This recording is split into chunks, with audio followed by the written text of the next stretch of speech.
Vamos a hablar en la mañana de hoy con Matías Tombolini. Hace mucho que no conversábamos con él. Es economista, es profesor de la UBA. Actualmente está como vicepresidente del Banco Nación Argentina. Recordemos que Matías fue candidato a jefe de gobierno de la ciudad de Buenos Aires por el espacio del ex economista Lavagna. Y en la mañana de hoy va a charlar con nosotros. Sé que ha lanzado un nuevo libro y me gustaría charlar con él al respecto. Hola Matías, buen día. Maximiliano Lecky te saluda. ¿Cómo andás? Hola, ¿qué tal, Maxi? ¿Cómo estás? ¿Cómo andás vos? ¿Bien? ¿Cómo te va llevando el tema de la pandemia? Bueno, yo trabajando, porque vos sabés que el rol acá en el banco no frena, de modo que nosotros tenemos que seguir prestando servicios y que en este momento en el banco. Uh-huh. El libro La Otra Campana está dirigido un poco a la historia, a muchos temas, pero fundamentalmente a buscar soluciones a los problemas económicos que vos muchas veces decís que tienen un diagnóstico errado o hay que ir a la profundidad de ese diagnóstico para encontrarle soluciones, ¿no? Bueno, el libro justamente intenta, y hablando del diagnóstico, tratar de hacer algún aporte para mejorar la calidad del debate en la Argentina. Me parece que está bueno que podamos discutir alrededor de los datos, independientemente de que la solución que unos u otros podamos ofrecer, porque nadie es dueño de la verdad. Sí me parece importante que el debate se dé con datos y con parámetros que tengan que ver con la verdad. Uh-huh. o con la realidad. Y de alguna manera ahí yo creo que, el libro aporta o busca que invitar a un diálogo maduro, que no quiere decir un diálogo naif, en donde el consenso se acuerda de tal manera. No, que nos raspemos está bien, pero en función de un conjunto de elementos que sean por lo menos comparables, ¿no? Y no tenés forma de tener un buen diagnóstico si no tenés información fiable. Es re importante lo que estás diciendo porque, digamos, estamos en una época en la que las fake news, ¿no? Son como moneda de cambio permanente y las propias personas no saben de dónde nutrirse y si esa información es veraz o no. E inclusive los propios periodistas y comunicadores muchas veces caemos en la trampa de entender si una noticia es real o no y nos cuesta chequear esa información.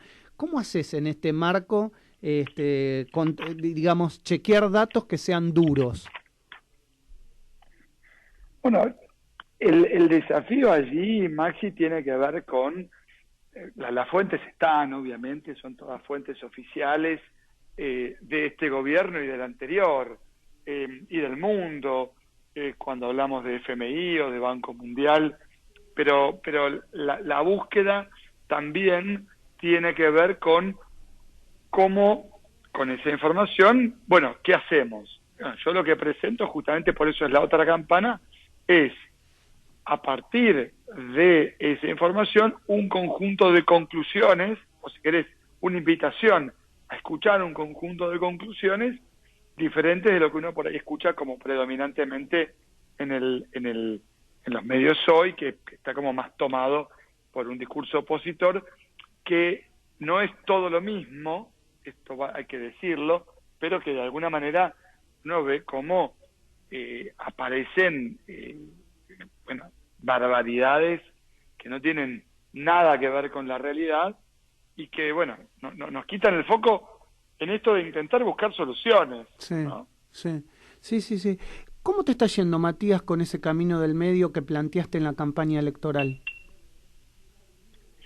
Mirá, en el libro yo una de las cosas justamente que cuento tiene que ver con una decisión que tomamos junto a mi partido, que es abandonar el sueño de la ancha avenida del medio como espacio para transformar lo que uno ve, lo que vemos con el partido, que tiene que ver con nuestra agenda de prioridades.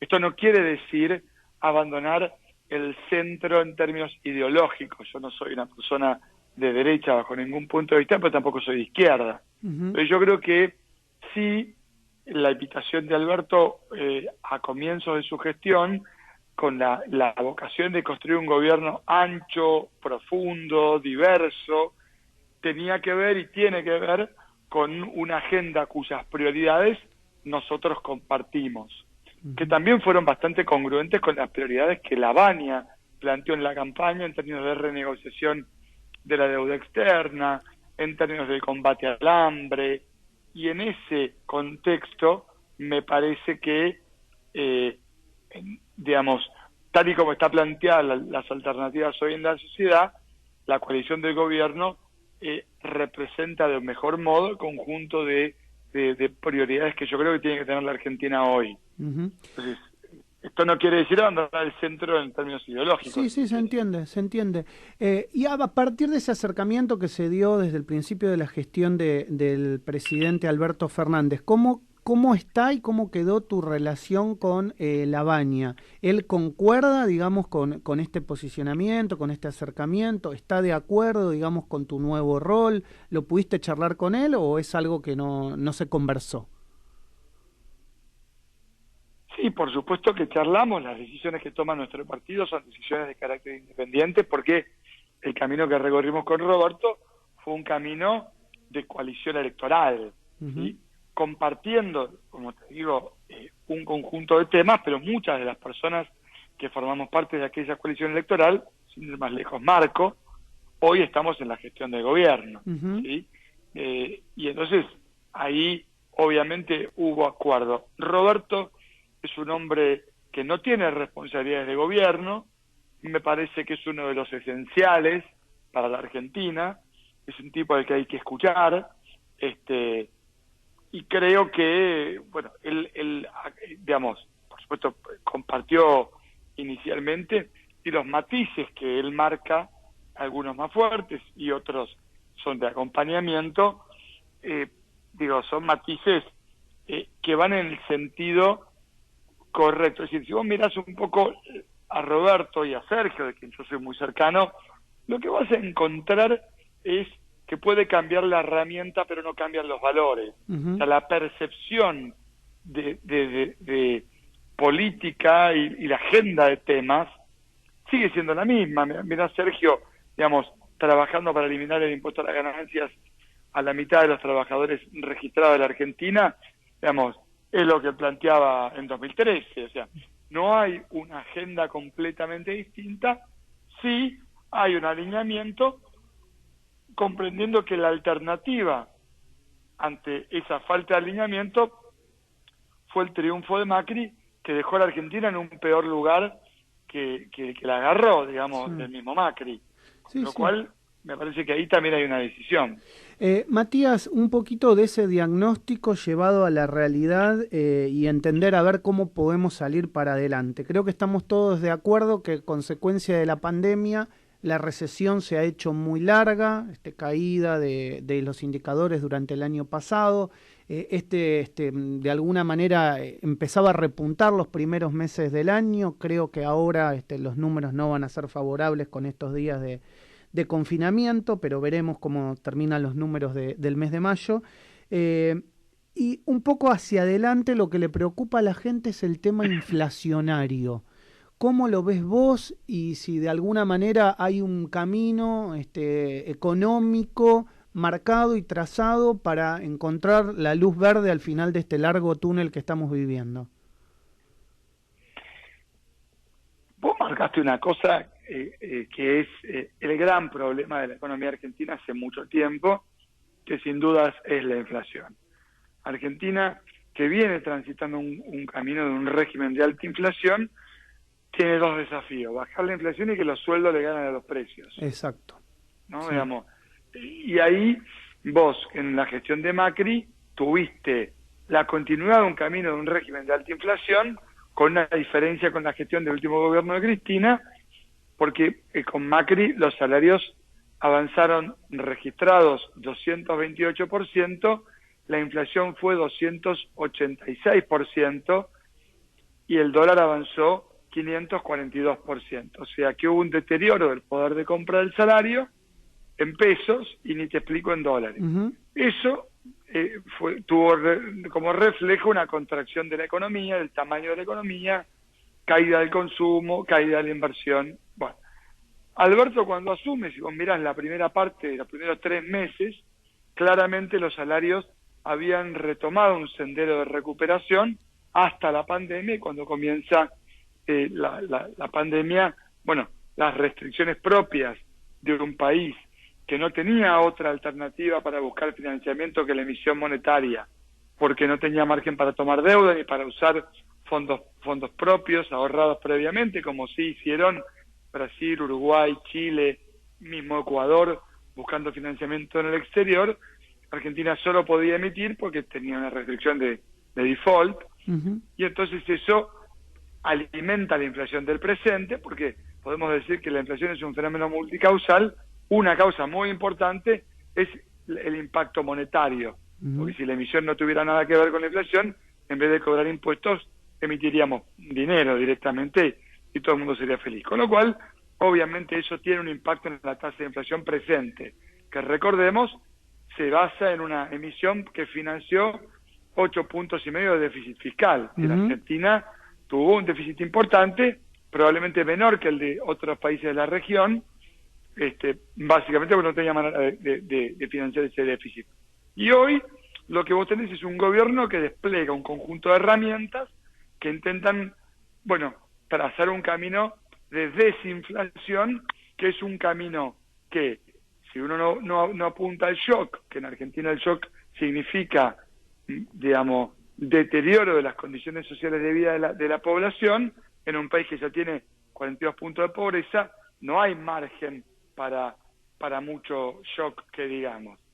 Y entonces, ¿Argentina qué hace? Por un lado, busca equilibrios fiscales compatibles con lo que la Argentina puede sostener, o sea, vía más ingresos, derechos de exportación, bienes personales, y menos gastos, pero menos gastos en el pago de la deuda, no menos gastos sociales. Si se entiende. Menos gastos sociales puede pasar si comparás con el año de pandemia, porque vos ese tipo de gastos. Control del dólar, control de los precios regulados, y la discusión central, que es la cuarta herramienta, ¿qué pasa con el alineamiento de las expectativas de precios de empresarios y trabajadores? Bueno, los trabajadores cerraron paritarias en torno al 30-35 puntos, falta que los empresarios hagan su parte. Sí. Es decir, esperemos que, digamos, todas estas metas de llegar al 30 a fin de año se cumplan. Va a ser difícil, pero bueno, le ponemos todas las expectativas positivas para que eso suceda.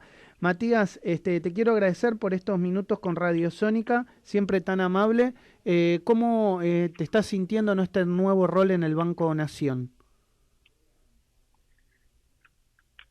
Bueno, la verdad que me siento en términos personales cómodo, pero desafiado, porque bueno, estamos en la crisis más importante de la historia del capitalismo, y el banco acá lo que hizo básicamente fue asistir a la pequeña y mediana empresa, bajando la tasa contra fin del 2019, que heredamos una tasa de 60 puntos, la bajamos más de 30 puntos, y hoy las pymes consiguen en el banco financiamiento al 24%, 28%, turismo y gastronomía al 0%, y ese es el rol del banco, que es el gran banco de desarrollo que tiene la Argentina, y nosotros allí inyectamos 70.000 millones de pesos en lo que son las líneas COVID el año pasado, y estamos desplegando ahora no solo financiamiento para capital de trabajo, esto es para comprar tela para hacer la remera, sino para inversión, esto es para comprar la máquina que cose esa tela. Bueno, eso es a más largo plazo, a 4 o 5 años que se presta el dinero,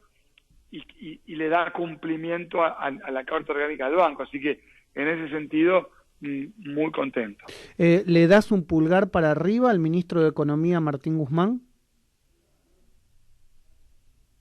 Sí, claro, porque me parece que el desafío que ha tenido hasta aquí no ha sido fácil. Nos ahorró a los argentinos 37.000 millones de dólares, condujo y está conduciendo una renegociación desde una posición propia, si Argentina, a diferencia del 2018-19, fue al fondo a presentar un plan de salida, pero un plan nacional, no a pedirles que nos digan qué teníamos que hacer.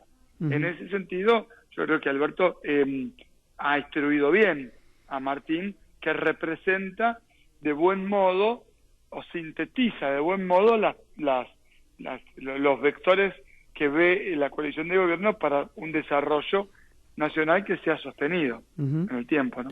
Gracias, Matías. Te mando un abrazo grande, siempre tan atento con Radio Sónica. Un gran saludo. Muchas gracias. Que tenga buen fin de semana. Un abrazo grande. Matías Tombolini, vicepresidente del Banco Nación, charlando en la mañana del arranque aquí en Radio Sónica.